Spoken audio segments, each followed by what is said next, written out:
Sa loob nga ng hotel ay nagpanik ang mga tao, maging ang mga SWAT ay nagkalat na nga. Hinahanap na nga ang room kung saan naroon nga itong si Hazel kasama nga itong si Felma. Alam nila na anumang segundo ay manganganib ang buhay nga ni Felma dahil nga itong si Hazel ay nakatakas lamang mula sa kulungan at wala na ito sa tamang pag-iisip sapagkat desperada na at frustrated na ito kaya hindi na niya kontrolado ang kanyang sarili. At mas lalo pa nga silang magigimbal matapos nga ang biglang makita na nga nila kung saan naroon itong si Hazel at nasaksihan nila kung paano nga ang ginawa nga ni Hazel kay Felma na halos sakalin at patayin na nga niya ito sa harapan nila. Walang nagawa ang mga anak ni Felma kundi tanging pagsisigaw na lamang dahil sa takot na baka nga ay katapusan na nga ni Felma at hindi na nga nila ito mayayakap ang muli. Hindi na nga nagsayang pa ng oras ang mga SWAT at pinuntahan na nila agad ang room na iyon. Subalit hindi ganun kadali ang lahat, lalong lalo na at nakita nila kung paano nga ang behavior nga nitong si Hazel.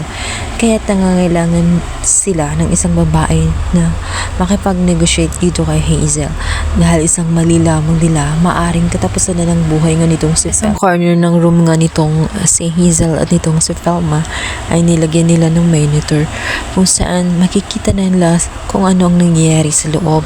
Dito naman ay nabalot ng pangamba at takot matapos nga maksaksihan ng pamilya nga ni Felma na may dalang kutsilyo nga itong si Hazel at gigil na nga na pumatay ng tao. Kaya hindi nila alam kung paano nga ba at naroon na nga at nagpanik na nga itong si Manuel. Gusto niya niyang sugurin itong si Hazel. Hindi na niya kayang tiisin pa subalit pinigilan lamang siya na mali ang kanyang magiging hakbang sapagkat maaaring ikapahamak lamang ni Felma ang kanyang gagawin. Sa inspektor na babae, ipaubay na lang umano ang negosasyon pagdating kay Hazel at hayaan na siya na lang ang mag-decide at makipag-usap dito at huwag na siyang pumagitna dahil lalo lamang magiging intense ang damdamin nga nitong si Hazel lalong lalo na at makita ni Hazel na hindi naman siya kakampihan nitong si Manuel. Lalong magagalit si Hazel sa kanya. Ilang segundo pa nga ang lumipas, hindi na mapakali ang pamilya nga ni Manuel.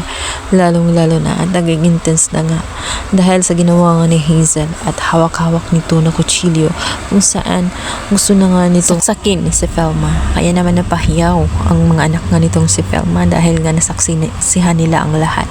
Maya-maya ay kumilos na nga ang inspektor at agad nang nakipag-communicate dito kay Hazel. Sinubukan niya itong pagkalmahin ay napasunod niya itong si Hazel.